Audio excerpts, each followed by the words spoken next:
Hi Jhansi, சுலபமாக 2 நிமிஷத்துல பூண்டு உரிப்பது எப்படி? ஹாய் ஃப்ரெண்ட்ஸ், ஒரு ஃபங்க்ஷன்னா நாங்கள் இந்த மெத்தடில் தான் பூண்டு உரிப்போம். இப்படி உரிச்சோம்னா நம்ம 2 கை நிறைய பூண்டு இருந்தால் கூட 2 நிமிஷத்துல தோலை உரிச்சு எடுத்துட முடியும். இப்போ எப்படி உரிக்கிறதுன்னு நம்ம பார்க்கலாம். இப்போ வீடியோக்குள்ளே போகிறதுக்கு முன்னால் நம்ம சேனல் ASK Jhansi சப்ஸ்கிரைப் பண்ணிட்டு அப்படியே பக்கத்தில் இருக்க அந்த பெல் பட்டனையும் கிளிக் பண்ணிடுங்க. இப்போ நான் டெமோக்காக கொஞ்சமாக பூண்டு எடுத்து வச்சிருக்கேன். இந்த பூண்டை ஃபர்ஸ்ட் நீங்கள் ரெண்டா கட் பண்ணிக்கணும். அருவாமனையில் கட் பண்ணுறவங்களா இருந்தால் ரொம்பவே சீக்கிரமாக 1 நிமிஷத்துலேயே கட் பண்ணிடலாம். அது ஒரு கஷ்டமான வேலையே இல்லை. அருவாமனையில் கட் பண்ண தெரியாதவங்களா இருந்தால் கத்தியில் கட் பண்ணுறதுக்கு கொஞ்சம் சிரமமாக இருக்கும். அல்லது இந்த மாதிரி கட்டர் இருந்தால் ரொம்பவே ஈஸியாக இருக்கும். இப்போ நான் உங்கள்கிட்ட பேசிட்டே கட் பண்ணுறேன் பாருங்கள். டக்குன்னு கட் பண்ணால் போதும். இப்படி கட் பண்ணி எவ்வளோ பூண்டாக இருந்தாலும் நம்ம சீக்கிரமாக கட் பண்ணிட முடியும்.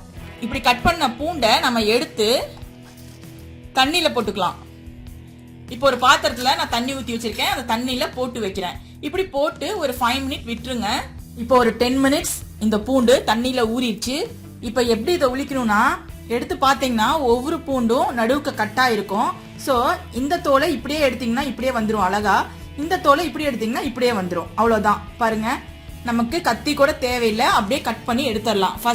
ஃபர்ஸ்ட் நமக்கு இந்த மாதிரி கட் பண்றதுக்கு மட்டும்தான் கொஞ்சம் டைம் ஆகும். அதுக்கப்புறம் உரிக்கிறதுக்கு டைமே ஆகாது. ரொம்ப ஃபாஸ்டா உரிச்சிடலாம்.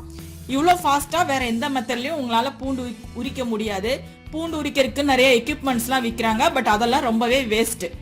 இப்படி நீங்க உரிச்சு பாருங்க, உங்களுக்கே ரொம்ப ஆச்சரியமா இருக்கும். டக்குன்னு எடுத்து நீங்க போட்டுக்கிட்டே இருப்பீங்க. நான் போடுற மாதிரி எல்லாமே அப்படியே ஹாஃபா வந்துடும் தானாவே. இது சைஸ் பெருசா உள்ள பூண்டு.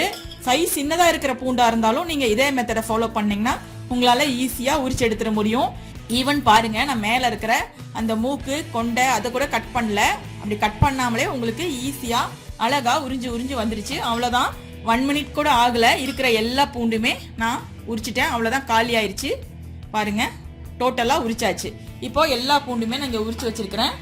இது ரொம்பவே நமக்கு வேலையை சீக்கிரமா முடிச்சு கொடுக்கும். நிறைய பூண்டு எஸ்பெஷலி பாத்தீங்கன்னா ஒரு ஃபங்க்ஷன் டைம்ல 1 கிலோலாம் உரிக்கிற மாதிரி இருந்தா சிரமத்தை பார்க்காம டக்குன்னு அருவாமனையிலயோ அல்லது கத்தியிலயோ கட்டர்லயோ கட் பண்ணி இப்படி போட்டு தண்ணியில ஊற வச்சிட்டீங்கன்னா உங்களுக்கு ஈஸியா வேலை முடிஞ்சிடும். இந்த வீடியோ பிடிச்சிருந்தா லைக் போட்டு உங்க ஃப்ரெண்ட்ஸ் கூட ஷேர் பண்ணுங்க. மறக்காம நம்ம சேனல் ASK Jhansi சப்ஸ்கிரைப் பண்ணிடுங்க. தேங்க்யூ. ASK Jhansiயை கேளுங்கள். கமெண்டில் கேட்கப்படும் உங்கள் சந்தேகங்களுக்கு அடுத்தடுத்த வீடியோக்களில் விரிவான விளக்கங்கள் தரப்படும். இந்த வீடியோ பிடிச்சிருந்தா லைக் பண்ணிட்டு ஷேர் பண்ணிட்டு மறக்காம ASK Jhansi சேனலை சப்ஸ்கிரைப் செய்யுங்க. நன்றி.